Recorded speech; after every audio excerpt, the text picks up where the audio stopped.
This conference will now be recorded. अद्य बुधवासरः अथवा सौम्यवासरः चैत्रकृष्ण नवमी दिनांक 5 मे 2021 शरद निदान अध्याय 1 संप्राप्ति शंखं चक्रं जलपान ददमृतघटं चारुदोर्भिश्चतुर्भिः सूक्ष्मस्वच्छातिहृद्यां शुकपरिविलसन् मौलिमं भोजनेत्रं नाम्भोदोज्ज्वलाङ्गं कटितटविलसच्चारुपीताम्बराढ्यं वन्दे धन्वन्तरिं तं निखिलगगनप्रौहदावाग्निमीलम् ब्रह्मणो हि समारब्धामात्रेयाद्येषु पूजिताम् अस्मदाचार्यपर्यन्तां वन्दे गुरुपरम्पराम् आयुर्वेदरतं वन्दे माधवाख्यं महागुरुम् आयुर्वेदामृतं सर्वं शिष्येभ्यो यः प्रदत्तवान् दृष्टाज्ञानी दृष्टकर्मा कृतकर्मा तथैव च अध्यापको दुष्टश्रेष्ठो महान् संशोधकस्तथा गुणैरेतैः समुदितैः यथार्यं कृतनोऽभ्यसः समृद्ध्यर्थं हि कार्यस्य वयं न प्रयतामहे सरस्वत्यै नमो यस्याः प्रसादात् पुण्यकर्मभिः मुक्तिदर्पणसङ्क्रान्तं जगदध्यक्षं मुच्यते आत्रेयं प्रथमं वन्दे आयुर्वेदजगद्गुरुम् आयुर्वेदामृतं सर्वं गृहीत्वा हि सुरेश्वरात् अग्निवेशादिकेभ्यो यत् प्रेच्छति सत्तमः प्रथमं तन्त्रकर्तारम् अग्निवेशं नमामि। ॐ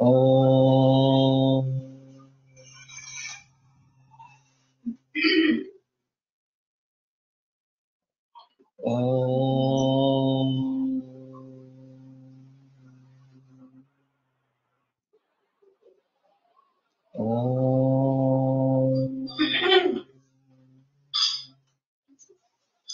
ॐ शान्ति शान्ति शान्तिः।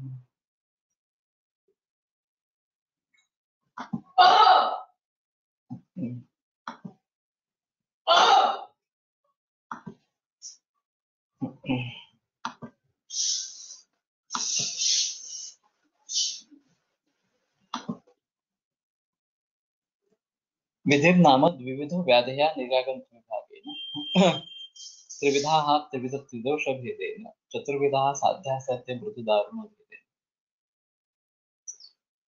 तो विधिर्हि प्रकारः स अभिन्नजातीयानां कस्यचित् वेदान्तरेण भवति। ये माधव वेदांत मधुकोश में लिखा गया है कि विधि एक प्रकार ही है वैदिक का, और अभिन्न जातियां नाम जिसकी जाति एक ही है उस प्रकार के विकारों के बारे में कस्यचित् वेदांतरेण भवति। कोई दूसरे तरीके से अगर उसमें भेद किया जाए तो ये विधि होता है, ऐसा उनका कहना इस प्रकार का है। तो निज और आगंतु ये एक विधि भेद इस प्रकार का है कि जो शारीरिक दोष से उत्पन्न हुआ और जो बाह्य आघात वगैरह से उत्पन्न हुआ, इस प्रकार से त्रिविधा त्रिदोष भेदेन। तो त्रिदोष के अनुसार तीन प्रकार के व्याधि वात पित्त जप कफ इस प्रकार के। चतुर्विधा साध्या साध्य मृदु दारुण भेदेन। तो साध्य असाध्य मृदु दारुण इस तरीके से चार प्रकार की व्याधि इस प्रकार के बताए जाते हैं। तो विधि नाम द्विविधा व्याधय निरागत भेदेन इत्यादि ना विधिरिति विधिकृतः इत्यर्थः तेन द्विविधत्वादयो भेदा यतो भवन्ति स विधि विधिश्च प्रकारो भेद इत्यर्थः। साध्या साध्य मृदुदारुण भेदेन साध्या साध्य गतेन मृदुदारुण भेदेन। तो साध्य असाध्य के ही मृदु और दारुण ये दो भेद इस प्रकार के हैं। तेन मृदु साध्यम सुख साध्यम दारुण साध्यम मृत्यु साध्यम रोहिणी वलय आदि तथा मृदु असाध्यम व्याप्यम दारुण असाध्यम प्रत्येक भेद। तो साध्या साध्य विभागेन व्याधीयांच्या पुनर्द्विधा पूर्वजा पूर्वरूपात कर्वालय। तो सुसाध्य कृच साध्यश्च याप्य विष्ठानुक्रम, ये जो चार प्रकार साध्य और साध्य के बारे में बताए जाते हैं, साध्य के दो और असाध्य के दो, वही इसमें बताए गए हैं। लेकिन फिर भी ये थोड़ा चिंतनीय है कि चतुर्विध ये साध्य मृदु साध्य दारुण, असाध्य मृदु असाध्य दारुण, इस प्रकार से करते हैं, वो चार इस प्रकार से हो जाते हैं।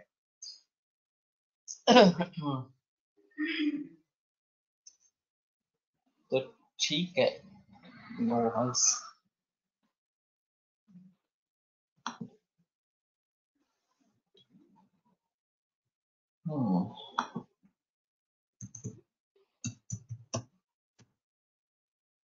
बाकी सभी को सुनाई दे रहा है मेरे ख्याल में।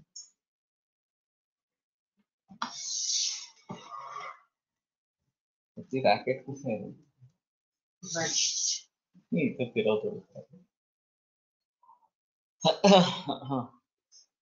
यद्यपि च संख्या प्राधान्यादि कृतोऽपि व्याधेर् विधिभेदो भवत्येव, तथापि संख्यादिभेदानां स्वसंज्ञे एव गृहीतत्वात् गोबलिवर्धन्यायात् संख्यादि अगृहीते व्याधिप्रकारे अयं विधिशब्दो वर्तनीयः। ये गोबलिवर्धन्याय पीछे एक बार मैंने देखा था, फिर से मैं भूल गया। अभी इसकी एक किताब है आयुर्वेद न्याय के बारे में, मृदुला जोशी की, पब्लिश हुई है। उसका थीसिस भी इसी के ऊपर था, तो इसमें तो मिल जाएगा, लेकिन थोड़ा देखना पड़ेगा कि संख्या प्राधान्य आदि कृतोपि विधि व्याधि विधिभेदो बहुत तेव, ये बहुत प्रकार के विधिभेद होते ही है। तथापि संख्यादि वेदानों से संज्ञेय गृहीतत्वात्, संख्या वगैरह जो है उसकी संज्ञा गृहीत इस प्रकार की है।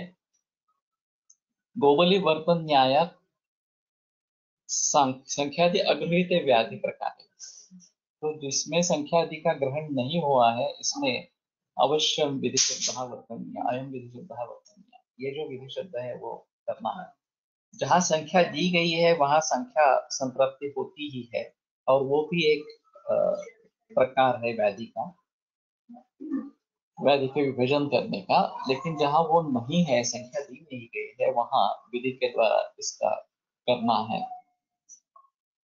समवेतानां पुनः दोषाणां विकल्पः अंशांश बल विकल्पः विकल्पः अस्मिन् अर्थे।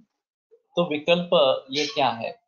क्रमागतं विकल्पम् आह समवेतानाम् इत्यादि। समवेतानाम् इति सर्वेषां, तेन एकशो द्विशो मिलितानां च दोषाणां ग्रहणम्। समवेत का नहीं तो शब्दशः अर्थ होता है कि जो इकट्ठा है उस प्रकार के, लेकिन एक दोष के बारे में भी विकल्प इस प्रकार का होता है। तो एकशः द्विशः मिलितानां च दोषाणां ग्रहणम्। अंशम अंशम प्रति बलम अंशांश बलम, तो एक एक अंश का बल या अंशांश बल है। तस्य विकल्पः उत्कर्ष अपकर्ष रूपः अंशांश बल विकल्पः। तो उस बल का विकल्प तो अंशांश बल विकल्प इस प्रकार से कहा जाता है। यथा वाते प्रकृतिते कदा वा प्रकृतिते कदाचित् वातस्य शीतांशो बलवान् भवति, कदाचित् लघुंशः, कदाचित् रुक्षांशः, कदाचित् लघुरुक्षांशः इत्यादि। तो अगर वात भी प्रकोपित है, तो कभी वात का शीत अंश बलवान होता है, कभी लघु अंश बलवान होता है, कभी रूक्ष अंश बलवान होता है, कभी लघु रूक्ष होते हैं। एवं पित्त कफयो अपि उदाहर्यः अंशांश विकल्पः। तो इसी प्रकार से पित्त और कफ के बारे में भी अंशांश विकल्प के उदाहरण ढूंढने चाहिए। अयं च अंशांश बल विकल्पो दोषाणां शीतादि गुणोद्भूत हेतु भेदात् भवति। ये जो अंशांश विकल्प बल विकल्प है, वो दोषों के शीतादि गुणोद्भूत हेतु भेद, उसके हेतु जिस प्रकार के हैं उसके अनुसार ये अंशांश विकल्प होते रहते हैं।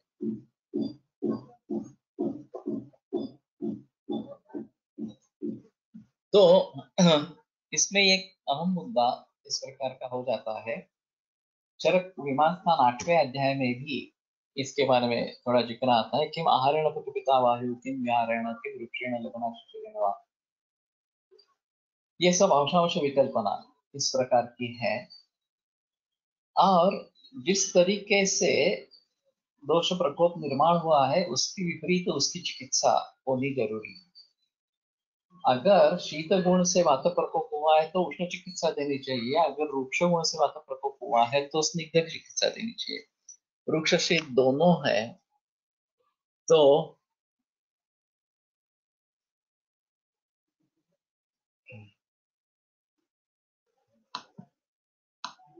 गाम आनय बलिवर्धनमपि आनय इति उक्ते कोऽपि बलिवर्धनम् आनयति एतत् कार्यं गाम आनय च इत्यनेन वाक्येनैव भवति। बलिवर्धनम् आनय इत्यस्य वाक्यस्य आवश्यकता नास्ति, यतः गौशब्दस्य गौः बलिवर्धः इति अर्थद्वयमस्ति।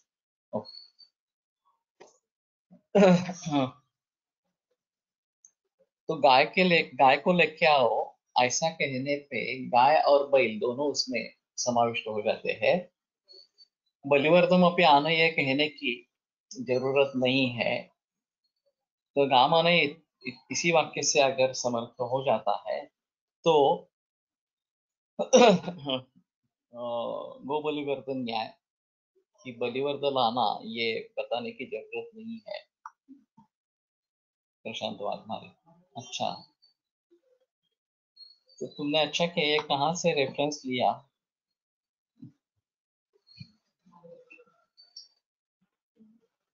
संख्यादि अगृहीत व्याधि प्रकारे अयं विधि शब्दो वर्तनीय। तो वास्तव में विधि भेद बताया गया है, एक बार विधि बताया गया तो फिर संख्या वगैरह के बारे में बताने की जरूरत इस प्रकार की नहीं है। एक ही विधि प्रकार विधि से व्याधि के इतने भेद होते हैं, जितना बताना काफी था। लेकिन संख्यादि भिन्न व्याधि होने के बावजूद भी इसका प्रयोग होता रहता है, तो इसलिए यहाँ पे गोबली वर्धन न्याय न ये बताने की जरूरत नहीं थी, फिर भी बताया गया, इस हिसाब से ये लिखा गया है। फिर भी मुझे अच्छी तरीके से संख्यादि के बारे में गोबली वर्धन न्याय कैसे लागू होता है थोड़ा सा सोचना पड़ेगा। 100 रुपए लेके आओ ऐसा कहने पर 50 भी लाने हैं क्या, ऐसा पूछने का कोई मतलब नहीं होता। लेकिन अगर 50-50 के दो नोट चाहिए, हाँ, ये भी बात हो सकती है, लेकिन ये भी उदाहरण उतना अच्छा नहीं है इसके लिए। तो जिसका व्यापक अर्थ है उसमें से किसी एक अर्थ के लिए वो दोहराना जरूरी नहीं है, ये इतना ही इसमें दिखेगा। तो अंशांश विकल्पना काफी महत्वपूर्ण इसके जरिए है कि जिन कारणों से वात प्रकोप हुआ है, शीत से उत्पन्न हुआ है तो उष्ण चिकित्सा देनी चाहिए, और उष्ण रूक्ष से हुआ है तो स्निग्ध चिकित्सा देनी चाहिए। ये इसमें अहम मुद्दा इस प्रकार का है। तो वातस्य उपक्रम स्नेह स्वेद संशोधन मृदु वगैरह जो बताया गया है वो दोष प्रकोप किस कारणों से हो, किन कारणों से हुआ है, ये जानकर किसका कहाँ पे प्रयोग करना है ये निर्भर करना बहुत निश्चित है। और इसलिए हिस्ट्री का एक अनन्य साधारण महत्व है कि जो हम केस वेक्टर अभी डिस्कस कर रहे हैं, कल से फिर शुरू करेंगे, तो उसकी महत्ता क्या है कि किन कारणों से दोषों का प्रकोप हो रहा है, किस दोष का किस कारण से प्रकोप हो रहा है, ये अगर पता चले तो उसके विपरीत कैसे करना है ये हमें पता चलेगा, और फिर उसके आधार पर दी गई चिकित्सा सफल होगी। वहां विमान स्थान में भी मधुराम्ल लवणाः कफं प्रकोपयन्ति कटुतिक्त कषायः एनत् शमयन्ति, ऐसा एनत् शब्द का प्रयोग है। तो जिस कफ की वृद्धि मधुराम्ल लवण से हुई है उस कफ का क्षय कटुतिक्त कषाय से होता है। जिस कफ की वृद्धि शीत गुण से हुई है उसका शम उष्ण गुण से होता है। तो इन सभी के बारे में जानकर कहाँ किसका प्रयोग करना है ये सोचना बहुत जरूरी है, और ये खासियत इस प्रकार की है। अभी मैं इसके बारे में सोच रहा हूँ कि जो अभी के पदार्थ है उनके बारे में अगर हम ये शीत रूक्ष गुरुवादी गुण जो है उनको किस प्रकार से समझ में लाए, ये एक महत्वपूर्ण मुद्दा रहेगा कि आइसक्रीम से होने वाला कफ प्रकोप ये गुरु मधुर शीत स्निग्ध इन चारों गुणों से,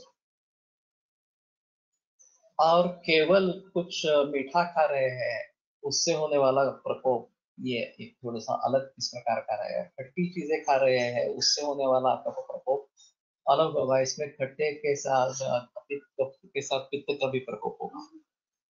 लवण के बारे में भी वैसा ही इस प्रकार का होगा। तो हमें अंशांश विकल्पना अगर समझ में आती है इस प्रकार से कि किसका प्रकोप किन कारणों से हो रहा है, तो दवाइयों में भी हमें उसी प्रकार से ढूंढना है। जो इस प्रकार से आइसक्रीम से कफ का प्रकोप हो गया हो तो उसके लिए मरीच एक बेहतर ऑप्शन इस प्रकार का है, कि वो कटु रसात्मक है, उष्णवीर्य है, कटु विपाक इस प्रकार का है, रूक्ष है, तो स्निग्ध, शीत, गुरु और लघु है, इन सभी के विपरीत मरीच इस प्रकार का है। तो उसको भली भांति ध्यान में रखते हुए यहाँ मरीच का अच्छी तरीके से प्रयोग हो सकता है। केवल शीत गुण से हुआ है तो उष्ण चिकित्सा की जानी चाहिए। केवल स्निग्ध गुण से हुआ है तो केवल रूक्ष चिकित्सा हो सकती है। लेकिन ज्यादातर ऐसे द्रव्य नहीं पाए जाते केवल वृक्ष गुण के हो, केवल स्तर गुण के हो वगैरह वगैरह इस प्रकार से। तो गुण समूह होता है द्रव्यों में, तो उन्हें उन सभी को ध्यान में रखते हुए एग्जैक्ट विपरीत कौन सा होगा ये एक देखना पड़ेगा। और फिलहाल लोग अनेक अनेक विभिन्न प्रकार से दोष प्रयोग करवाते हैं। पहले पाव भाजी पानी पूरी खा लेना और फिर उसके ऊपर अरे ये बहुत स्पाइसी हो गया करके आइसक्रीम खा लेना। तो ये जो चीजें रहेगी तो इससे क्या होगा उससे क्या होगा, कहीं वो आइसक्रीम का ही तो गिर गया। जो पहले पाव भाजी वगैरह खाई है उसके उष्ण बीजे के खिलाफ काम करेगा, या इससे और कुछ एक कफ और पित्त दोनों का प्रकोप इस प्रकार से हो जाएगा। ये सोचना काफी मुश्किल इस प्रकार का होता है। लेकिन जहां तक हो सके द्रव्य गुण के आधार पर एक अगर कोई द्रव्य ले लिया तो उसके जो गुण बताए गए हैं उन गुणों के आधार पर उनका जो दोष कार्य बताया गया है, किसको दोष को बढ़ा बढ़ा रहा है, किस दोष को कम कर रहा है वगैरह वगैरह इसके बारे में, तो उसको भली भांति देखेंगे।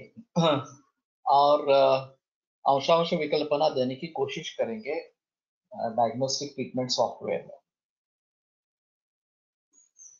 तो इससे एक बेहतर ऑप्शन सामने आएगा कि इन कारणों से दोषों का प्रकोप हुआ है, और फिर सीताफळ खाताना बिरपूट टाकले तर हो सकता है। वैसे पेरू के साथ अमृत फल जो है इस प्रकार से नमकीन या फिर थोड़ा तीखा इस प्रकार से डाल के खाते हैं, मरीच डाल के भी खा सकते हैं इस प्रकार से।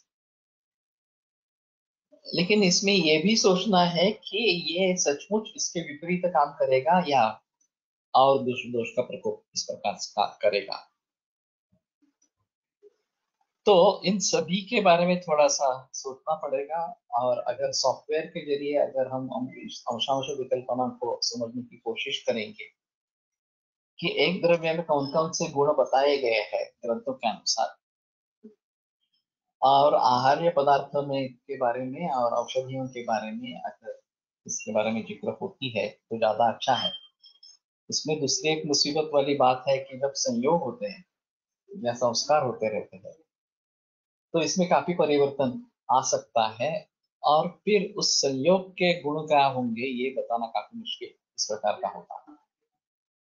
फिर भी थोड़ा कुछ एनालिसिस करके उसमें देने की कोशिश करेंगे तो अच्छा रहेगा।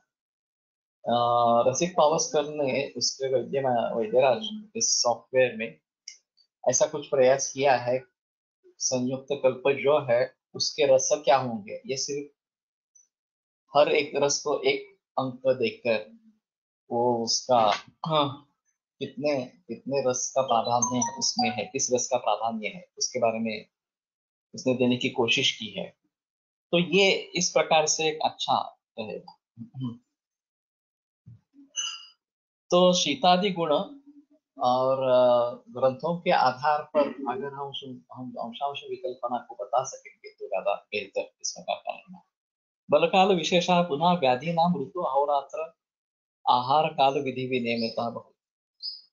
ये जो बलकाल विशेष है, जो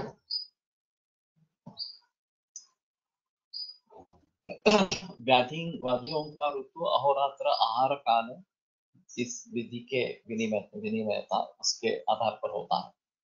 बलस्य कालः बलकालः तस्य विशेषः वसंत पूर्वाण्णादि निर्बलकाल विशेषः।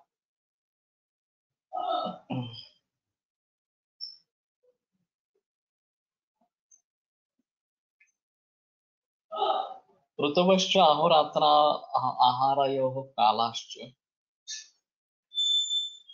ऋतु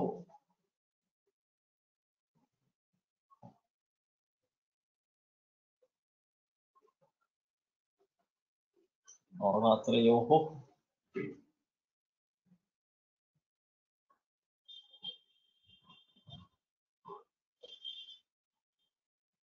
अहोरात्र एक शब्द कर दिया गया है, इसलिए अहोरात्रयोः अहोरात्राहारयोः ये द्विवचन किया गया है।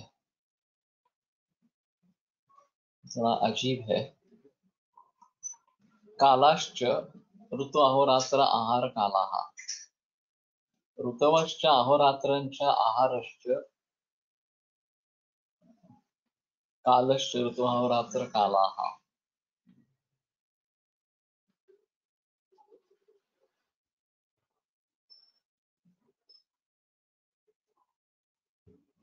तेषां भेदो विधि तत्र विशेषेण नियतो बलकाल विशेषः ऋतुअहोरात्र आहार काल विधि विनियतः तत्र ऋतु विनियतः बलकाल विशेषो यथा श्लेष्म ज्वरस्य वसन्तः अहोरात्र विनियतो यथा श्लेष्म ज्वरस्य पूर्वाण्यः प्रदोषश्च आहार विनियतो यथा श्लेष्म ज्वरस्य उत्तमात्रकाः एवं आदि नेय।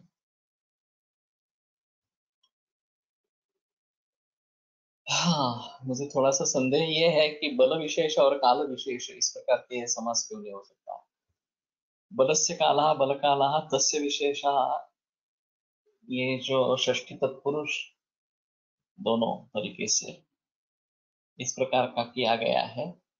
और दूसरा कर्मधारय हो सकता है बलक विशेषः काल विशेष इस प्रकार का। तो व्याधि का बल विशेष और व्याधि का काल विशेष इस तरीके से भी उसके बारे में सोचा जा सकता है। और आगे जो दिया गया है वो अहोरात्र आहार काल विधि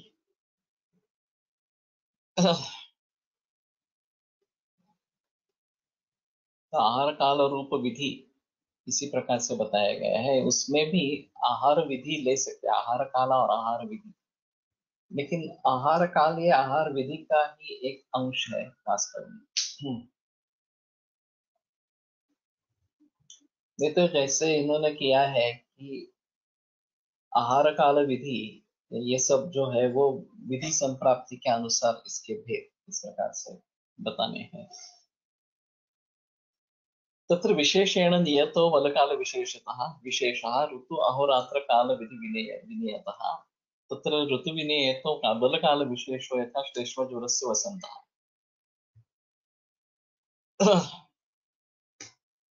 तो मुझे ठीक नहीं लगता। वसंत में कफ ज्वर होता है, ये तो ठीक है, काल विशेष हो गया सिर्फ। बल उसका ज्यादा होता है, ये अलग सूत्र है इस प्रकार से। प्राकृत सुखसाध्यस्तु वसंत शरदुद्भवः वैकृतोन्यः सुदुस्साध्यः। ये बल विशेष है, तो बल विशेष और काल विशेष ये दोनों अलग अलग करने चाहिए। बलस्य कालः बल कालः, ये जो इन्होंने षष्ठी का पुरुष किया है उससे मैं संतुष्ट नहीं हूँ, ये ठीक नहीं लगता। तो बल काल विशेषः बल विशेषः काल विशेषश्च पुनः ऋतूनां पुनः व्याधीनां ऋतु अहोरात्र आहार काल विधि नियमतः भवति। तो ऋतु के अनुसार वसंत ऋतु में कफ ज्वर होता है, शरद ऋतु में पित्त ज्वर होता है, या वर्षा ऋतु में वातज ज्वर होता है। ये काल विशेष उसका हो जाएगा। और प्राकृत सुख साध्यस्तु वसंत वसंत शरद भवः वैकृतोन्यः सुदुस्साध्यः, ये उसका बल विशेष इस प्रकार का रहेगा। वैसे भी दूसरा एक सूत्र है, स्वे काले प्रवर्तन्ते बलवत् भवन्ति। अपने अपने काल में वो आते हैं और अपने अपने काल में वो बलवान होते हैं। इस प्रकार का भी एक सूत्र है, पूरा सूत्र मुझे याद नहीं है। तो मैं समझता हूँ कि बल विशेषः काल विशेषः इस प्रकार से विभाजन करना ज्यादा अच्छा है। और ऋतु के अनुसार ये जैसे प्राकृत सुबह साध्य वसंत शरीर भवा अहोरात्र, ये अहन के भी 3 पार्ट, रात्रि के भी 3 पार्ट, इस प्रकार से। तो सुबह है, मध्याह्न और शाम, ये कफ पित्त और वात के काल है। वैसे भी रात्रि में, रात्रि का आरंभ रात्रि, मध्य रात्र और प्रातः काल, ये कफ पित्त वात के काल है।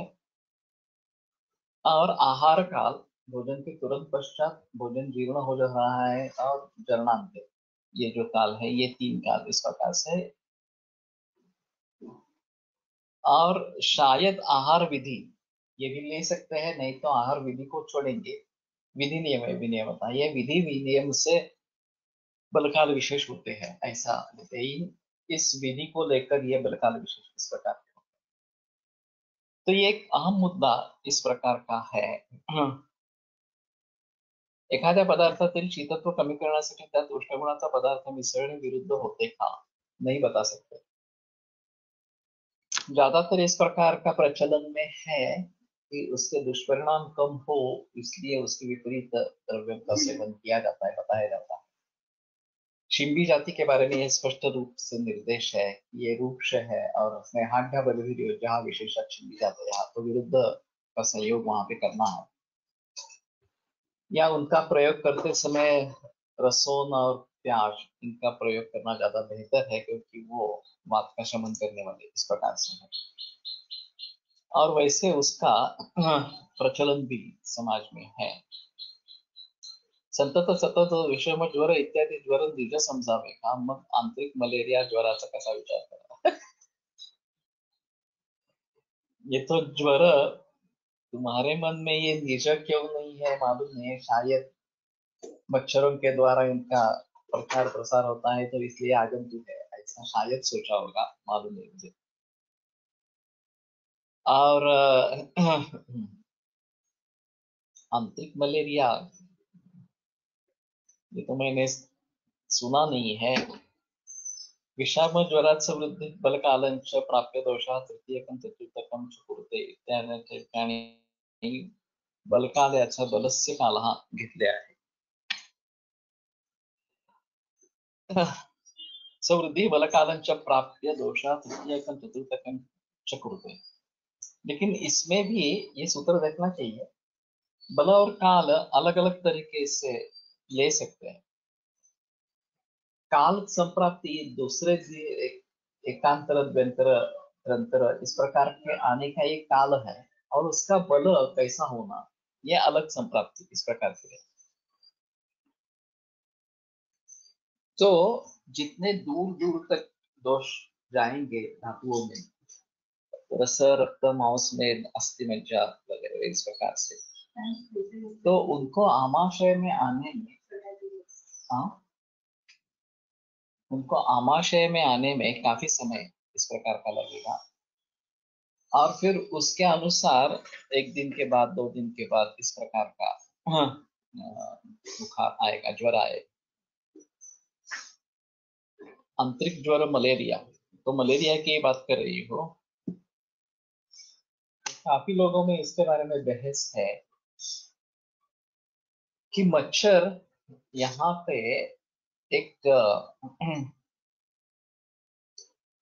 निमित्त कारण है या समवाय कारण इस प्रकार का है। तो कहने का तात्पर्य अर्थ ये है कि अगर मच्छर नहीं होंगे तो मलेरिया नहीं होगा, और अगर मच्छर होंगे तो होगा। तो ये स्थायी निमित्त जैसा है। लेकिन फिर भी एक्चुअली मच्छर केवल उसका कैरियर है, उस जो मलेरिया के जो जंतु है उनका कैरियर है। वास्तव में उसका कारण ये जंतु इस प्रकार के होंगे, और दूसरे किसी तरीके से भी वो हमारे भीतर चले जाते हैं तो भी वो इस प्रकार से करेंगे। कटु रस और मधुर रस टुगेदर इज विरुद्ध, ऐसा नहीं बता सकते। हमारे करी वगैरह जो बनती है, सब्जी बनती है, उनमें सभी डाले जाते हैं। ऐसा नहीं है कि केवल कटोरे से ही डालते हैं वगैरह इस प्रकार से। तो ये काउंटर एक्ट भी करते हैं एक दूसरे को, और उसका पूरा संयोग जो है वो दोष शामक इस प्रकार का होना जरूरी है।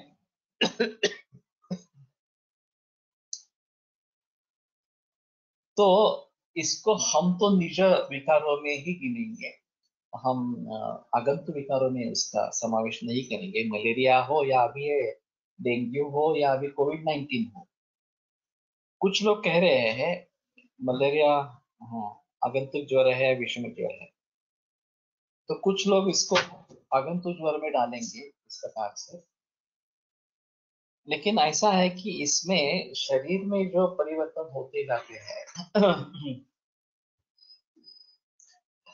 ये बाहर से कुछ आ रहा है, कीटकों के द्वारा आ रहा है, इसलिए उसको आगंतुक मानना ये कितना बराबर रहेगा, ये थोड़ी मुश्किल की बात इस प्रकार की है।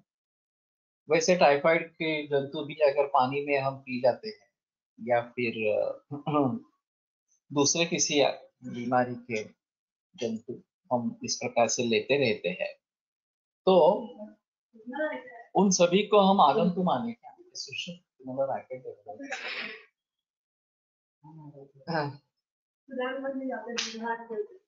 तो ये बड़ा सवाल हो सकता है कि इनको हम किसमें इनका समावेश करें, आगंतुक में करें, निज में करें वगैरह वगैरह इस प्रकार से।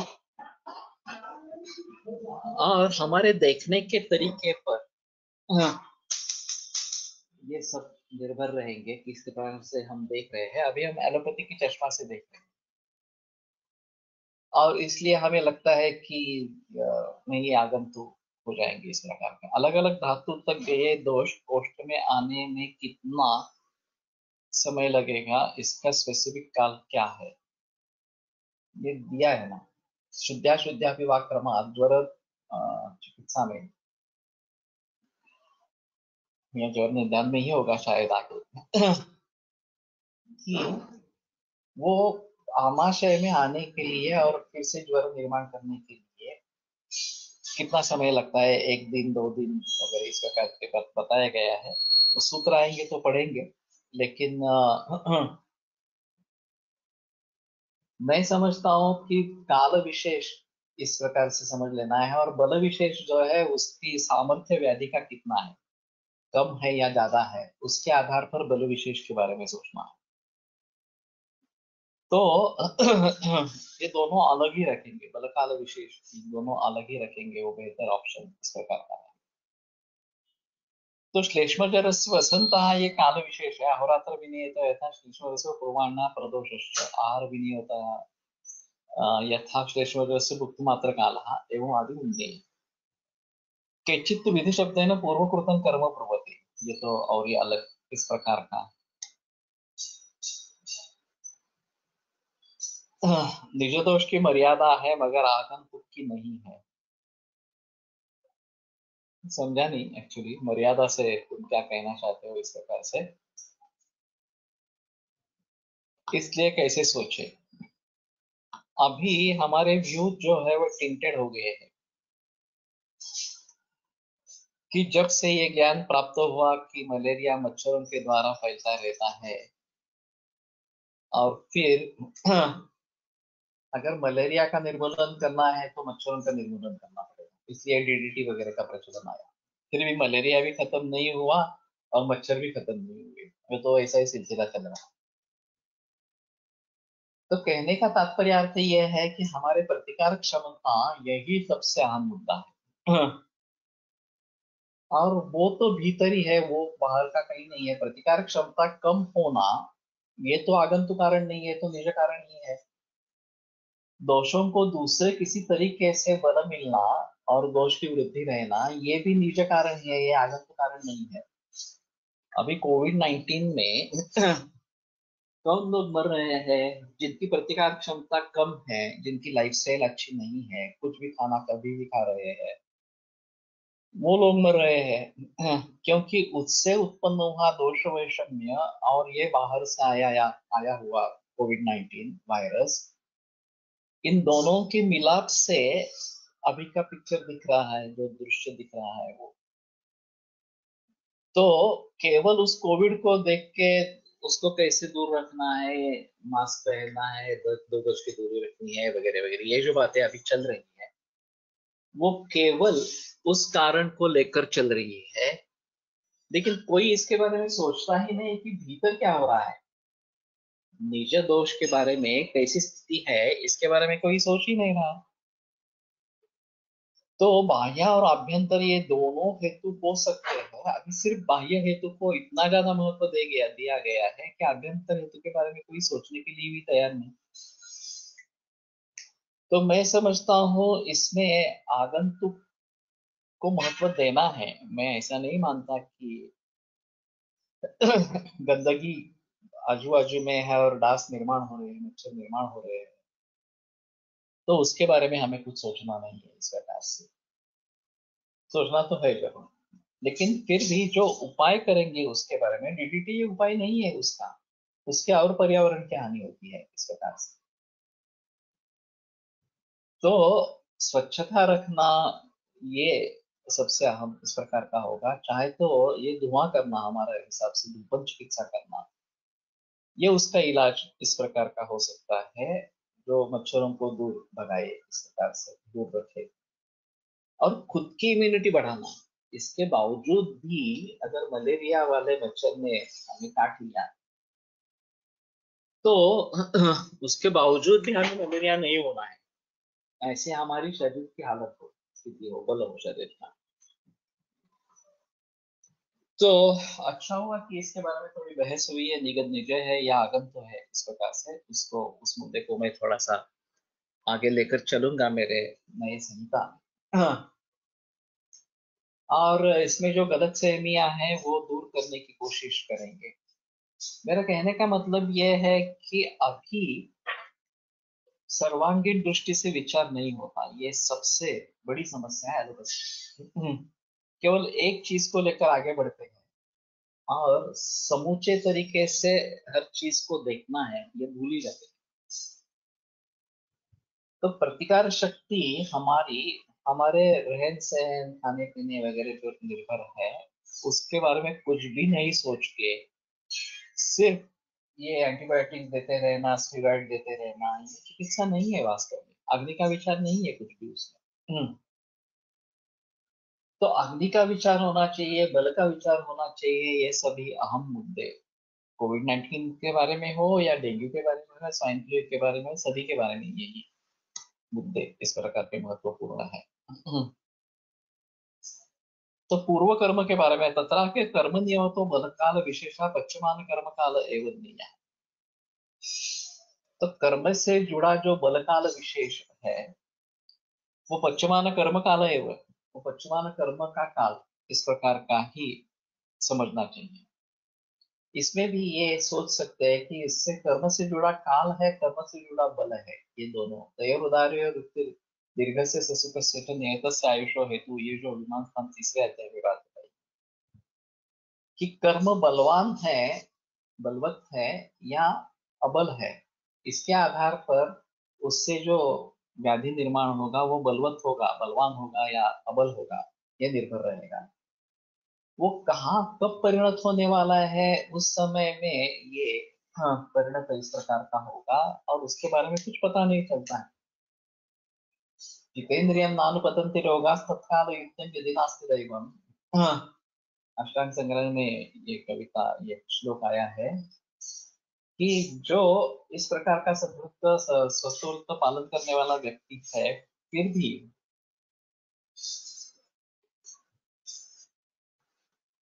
मलेरिया में प्लाज्मोडियम दिखाई देते हैं, बैक्टीरिया में दंडाणु दिखाई देते हैं। ये सही है, मैं ऐसा नहीं कह रहा हूँ, ये नहीं है इस प्रकार से,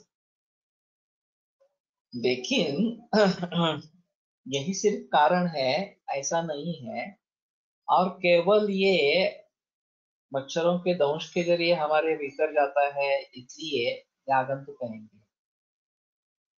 और टाइफाइड के बैसिला पानी के जरिए जाएंगे या फिर कामला के इस प्रकार के हेपेटाइटिस बी वगैरह जो है वो पानी के जरिए जाएंगे, उनको आगंतुक नहीं कहेंगे।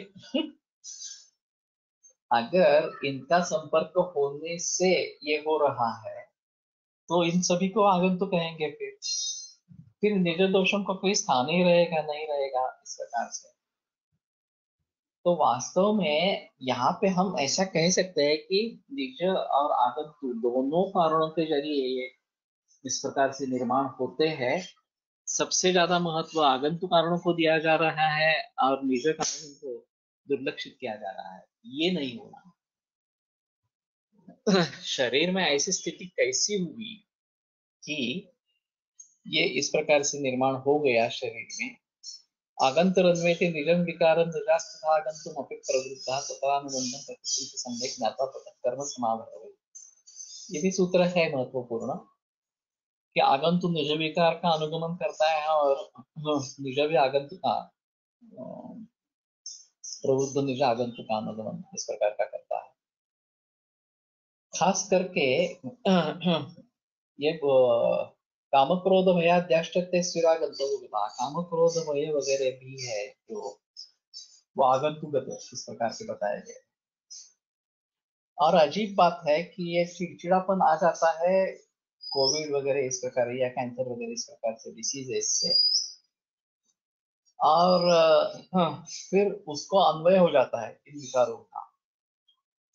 और दूसरा भी हो सकता है कि क्रोध वगैरह ये कारण है, उससे कुछ हो रहा है और उसमें फिर निज दोष भी शामिल हो जाते हैं और फिर कुछ निज विकार निर्माण होता है। तो अभी के हालत में इतना स्ट्रेस बढ़ गया है, इतनी चिंता बढ़ गई है कि उसके जरिए भी निज विकार होने लगते हैं। हाँ, और निज विकारों में ये स्ट्रेस होना, ये भी बात हो जाती है कि कोविड हो गया, अब क्या होगा, मैं बच पाऊंगा या नहीं पाऊंगा, मेरे बाद घर वालों का क्या होगा वगैरह वगैरह, सब जो चिंता बढ़ जाती है। और उस चिंता के कारण रोगों की बढ़ोतरी इस प्रकार की हो जाती है। तो दोनों को महत्व देना जरूरी है, केवल आगंतुक को महत्व देना। प्लाज्मोडियम एक प्रकार का विषय है, तो हम आगंतुक नहीं सोच सकते क्या? मैं ऐसा नहीं बता रहा कि आगंतुक नहीं सोचना है, लेकिन सिर्फ आगंतुक नहीं सोचना है, निज के बारे में भी सोचना है, ये मेरा मंतव्य है। तो मेरे सामने एक नया ही क्लासिफिकेशन उभर आ रहा है। निज और आगंतुक ये दो अलग अलग प्रकार के बताए गए हैं। निज में आगंतुक का अनुबंध हो सकता है, आगंतुक में निज का अनुबंध हो सकता है, लेकिन शुरू से ये दोनों भी साथ में हो सकते हैं। ये मैं थोड़ा सा उसके बारे में सोच रहा हूँ। और खास करके डेंगू, स्वाइन फ्लू, कोविड-19, इन सभी के बारे में केवल आगंतुक न समझते हुए निज और आगंतुक ऐसा कॉम्बिनेशन समझना चाहिए। और फिर उसका बल बढ़ता है व्याधि का। निज और आगंतुक दोनों प्रकार के कारण है, दूषित पानी जन्य हो सकता है। टाइफाइड तो होता है, हेपेटाइटिस बी होता है, ये नहीं होगा, मलेरिया नहीं होगा, मालूम नहीं अभी इस प्रकार से। मानस कारण निजदोष को ही विकृत करेंगे या आगंतुक में भी रोल प्ले करेंगे। ये तो बताया गया है, वाग्भट ने इसको स्पष्ट रूप से आगंतुक कहा गया है, काम क्रोध आगंतुक इस प्रकार से। तो केवल इस प्रकार के सूक्ष्म जंतु या फिर आघात वगैरह इस प्रकार से, इन प्रकार के कारणों से ही ये आगंतुक विकार हो रहे हैं, ऐसा नहीं है। काम क्रोधादि भावों से भी आगंतुक विकार होते हैं, ये एक बात समझ लेनी चाहिए। और फिर हमारा देखने का तरीका इससे बदल जाएगा। और निज दोषों का भी उसमें सहयोग होता है। जो अभी मैं मॉर्बिडिटी की बात कर रहा हूँ, जो सभी को मालूम है कि अगर साथ में डायबिटीज है, अगर साथ में हृदरोग है, किडनी फेलियर है, कैंसर है, बुढ़ापा है वगैरह वगैरह, तो अभी लोगों की मौत हो रही है इस प्रकार से कोविड-19 से।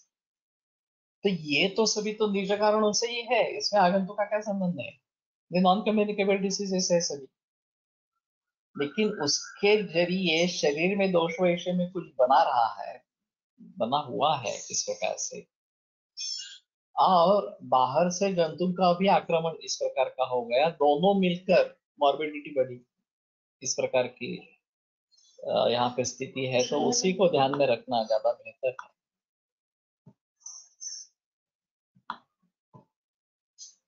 In case of typhoid, if the salmonella get killed in stomach acid, it may or may not cause salmonella diarrhea.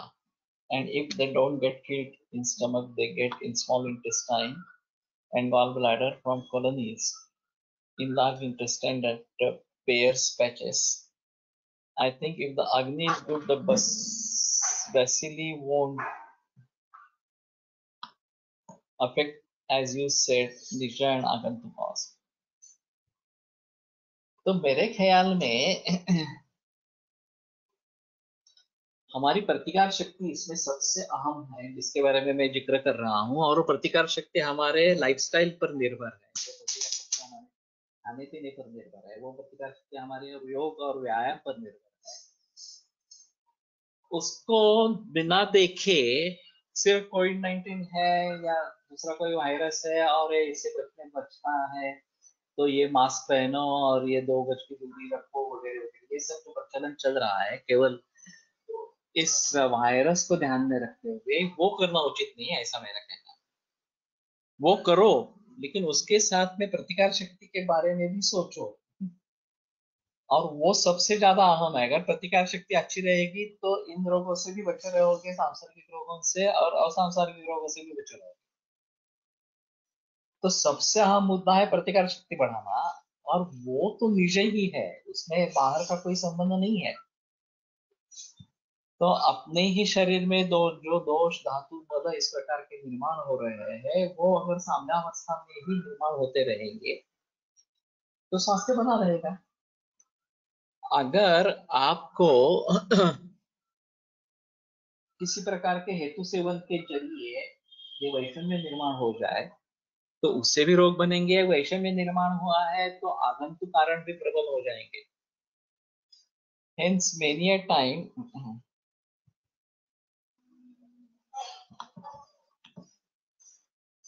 in malaria fever, no history of mosquito bite is found. लेकिन ये बताना थोड़ा मुश्किल है कि मॉस्किटो बाइट हुआ ही नहीं है। मानसिक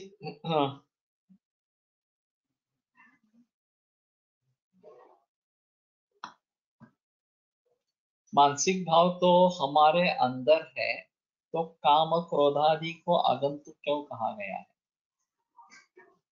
अच्छा सवाल है।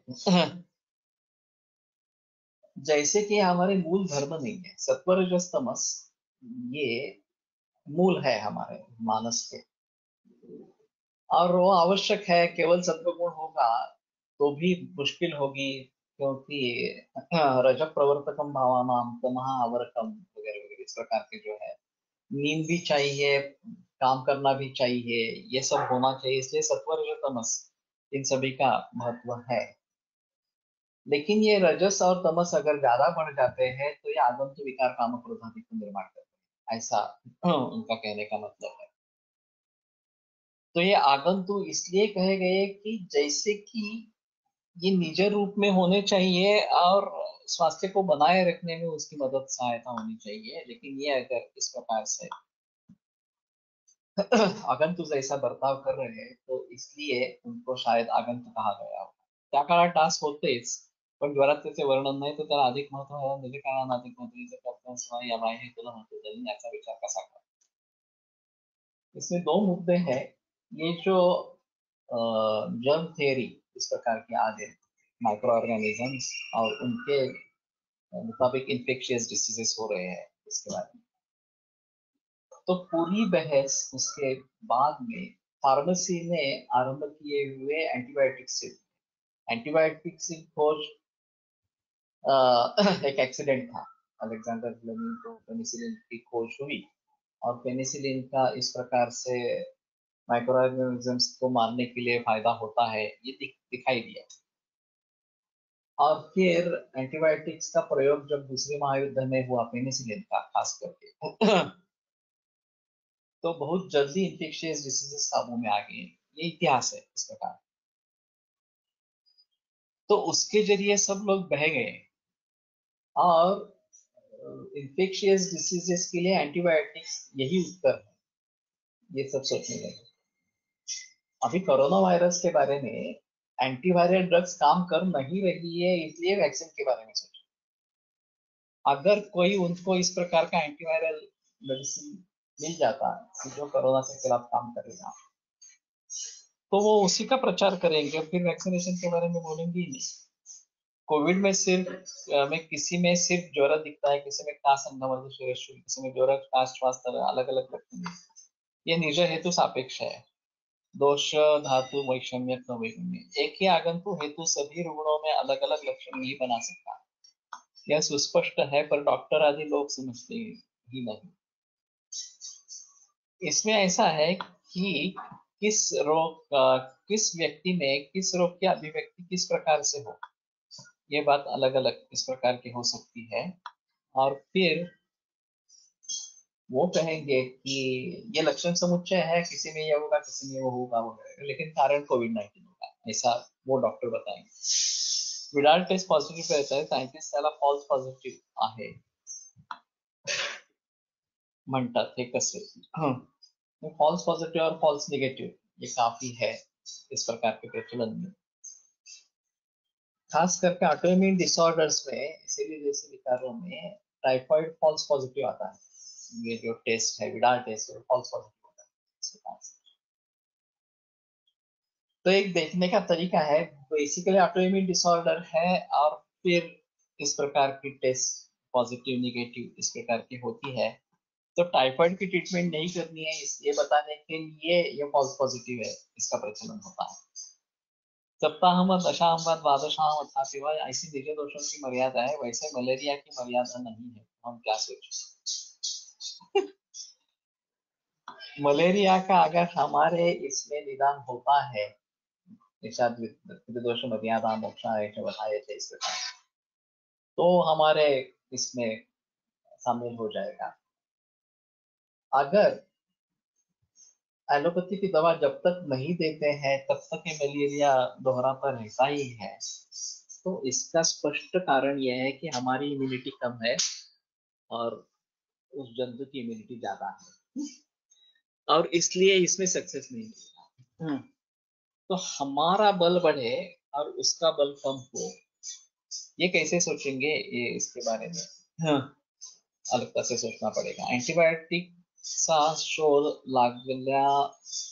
लागण्यापूर्वी ॲलोपॅथीमध्ये चिकित्सा विचार कसा करत होते, तो सिर्फ सिम्टोमेटिक ट्रीटमेंट रहती थी। ये जो क्रोसिन वगैरह जो बात है, एस्पिरिन वगैरह इस प्रकार, उसमें में क्रोसिन था आया नहीं, याद नहीं है अभी। क्रोसिन थोड़ा बाद में आया है, एस्पिरिन शुरू में आया तो वही देते रहते थे। और वैसे खाने पीने के बारे में थोड़ा सोचते थे आयुर्वेद के अनुसार, क्योंकि उन उस जमाने के सभी डॉक्टर्स पर आयुर्वेद का काफी परिणाम था.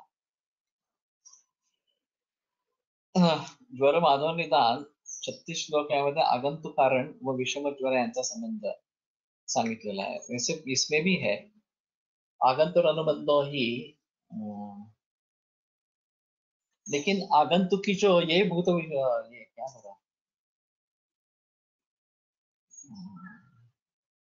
अभिशंकर जो अभिशाप जो अभिचार जो वगैरह जो आगंतु ज्वर बताए गए हैं वो उस प्रकार का आगंतु ज्वर है. आगंतुक अनुबंधो ही ऐसा श्लोक है, तो वो उस आगंतुक का अर्थ अलग है. अभी उसको इस कोविड-19 या स्वाइन फ्लू वगैरह से जोड़ेंगे तो बहुत. तो जो ग्रंथों में निर्देश है आगंतुक के बारे में वो उस जमाने के अर्थ के अनुसार ही करना चाहिए. इसमें ये आधुनिक कोविड वगैरह डालना आगंतुक अनुबंध ही प्रायशः विषम वही इस प्रकार का रहता. तो ये अभिशंक अभिशाप वगैरह जो है वो आगंतुक ज्वर है, और उसका उसमें संबंध हो सकता है विषम ज्वर में, ये बताने की कोशिश की है. तो उसमें भी मैंने एक अजीब किस्सा सुना था कि दो तरुण स्कूटर से जा रहे थे और ये पुराना बॉम्बे पुणे हाईवे था, और एक टर्निंग पॉइंट था, वहाँ दो आदमी बैठे हुए थे, सौ कठड़ा जो होता है उसके ऊपर. गाड़ी थोड़ी स्लो थी, तो उन दोनों में से एक ने पूछा कि तंबाकू है क्या तुम्हारे पास. तो उन्होंने वैसे ही जाते जाते ही सवाल किया, नहीं हमारे पास तंबाकू नहीं है, और आगे चल पड़े. फिर 1-2 किलोमीटर जाने के बाद हाँ, उनको फिर से आवाज आई. तो उसने मुड़ के देखा तो वो दोनों उसके पीछे पीछे आ रहे थे, तंबाकू है क्या तुम्हारे पास. अब ये होने पर उसका तो काबू छूट गया स्कूटर पर से, और बहुत तेजी से चलाई स्कूटर. पुणे में पहुंच गए. एक को तेज बुखार हो गया, उसको भी हॉल में एडमिट करना पड़ा, और फिर 3-4 दिन लगे उसको ठीक होने में, लेकिन ठीक हुआ, ऐसा कुछ बाकी हुआ नहीं. अब इसमें आगंतु भूत संबंध है या नहीं है, केवल मानसिक है, ये भी एक बात होनी चाहिए. उनकी एक अपनी अपनी कक्षा होती है, अपनी अपनी टेरिटरी होती है, और उस कक्षा से आगे निकल जाएंगे तो नहीं करते. लेकिन भीति का माहौल तो वैसे भी बनता रहता है, और शायद वही हुआ, भीति के माहौल के कारण ही उसको इतना तेज बुखार हुआ, एडमिट करना पड़ा वगैरह वगैरह इस प्रकार से. लेकिन आगंतुक भी हो सकता है. मेरे पास यहाँ पे एक मरीज आया था, 12 वर्ष का लड़का था. दोपहर में रास्ते से जा रहे थे, उसको पेशाब करने के लिए एक उतरा पेड़ के नीचे पेशाब की, और जैसे ही अंदर आकर बैठा तो विचित्र वर्तन करने लगा, और फिर ये सिजोफ्रेनिक हो गया ऐसा डॉक्टर डिक्लेयर कर. फिर उसके लिए काफी दवाइयां चली, और कटक ओडिशा से था, बाद में मेरे पास ट्रीटमेंट के लिए आया. तो मैंने ये भूतों जो उन्माद ऐसे करके निदान करके उसकी चिकित्सा की. तो बाद में पता चला कि जहां पे उसने पेशाब की थी वहां किसी आदमी ने आत्महत्या करी, और दोपहर 12 बजे ये हुआ. तो ये आगंतुक है. तो भूत वगैरह कारण इस प्रकार से अगर होते हैं तो वो आगंतुक है. अभी इन सभी को आगंतुक कहेंगे, कोविड वगैरह को, ये थोड़ा सा कहना मुश्किल इस प्रकार का है. ठीक है, यहाँ पे रुकते हैं, बहस चलती रहेगी, लेकिन एलोपैथी की दृष्टि से देखकर आयुर्वेद सूत्र का अर्थ लगाने की कोशिश मत करो. आयुर्वेद सूत्र का अलग अलग अर्थ है, वो अपने हिसाब में देखने की कोशिश करो. इनको कैसे शामिल करना है ये अलगता से सोचो. जिन लोगों का सत्व कम होता है उनको भूत पिशाचादि का अनुबंध जल्दी होता है, ये सही है क्या? सही है. और गण की भी बात करते हैं, देवगण है तो नहीं पीड़ा होती है, मनुष्य गण है तो पीड़ा हो सकती है वगैरह. भूत शब्दाने अस्तित्व असलेली गोष्ट असा अर्थ घ्यावा. सुश्रुतमध्ये भूत शब्दाचा अर्थ सांगितला आहे. लेकिन ये जो भूत और महाभूत ये अलग अलग इस प्रकार का है. भूत शब्द का अर्थ शब्दशः लेंगे तो जो हुआ है, भूत इस प्रकार के कर्मभूत आदि इस प्रकार के ये हो सकता है. तो अस्तित्व ये भी अर्थ होगा कहीं, मालूम नहीं, वो संदर्भ देखेंगे. लेकिन आगंतु उन्माद में ये सभी इन सभी के बारे में जिक्र है. उनके कई उदाहरण हैं, केवल ये कपोलकल्पित इस प्रकार के नहीं है. तो कई उदाहरण है, इसके केसेस है. तो उन सभी को ध्यान में रखते हुए करना चाहिए. ठीक है, अभी रुकते हैं और कल माधव ये केस पेपर के लेकर आगे बढ़ेंगे. आयुर्वेद प्रकांडो निगदित इह हि शल्यतंत्र प्रधानः शिष्येभ्यः शाश्वतोऽयं निखिलजनकृपा व्याप्तचित्तेन येन आयुर्वेदस्य वाञ्छन् पुनरपि भुवने ताञ्च सुष्ठु प्रतिष्ठां श्रेष्ठं धन्वन्तरिं तं प्रणमति च सदा वैद्यवर्गो हि नूनम् वैद्यवर्गो हि नूनम्. आज दोपहर को योग सूत्र का वाचन होगा.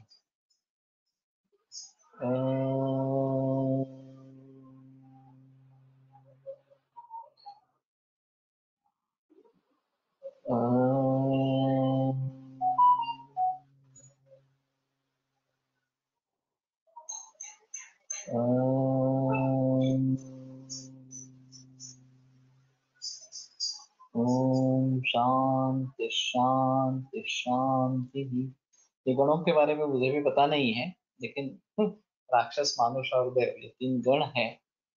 और इनके बारे में थोड़ा सा हो सकता है कि देवगण के है तो तकलीफ नहीं होती है, ऐसा माना जाता है. दोपहर या शाम को जनरली होता है, लेकिन दोपहर में भी हो सकता है.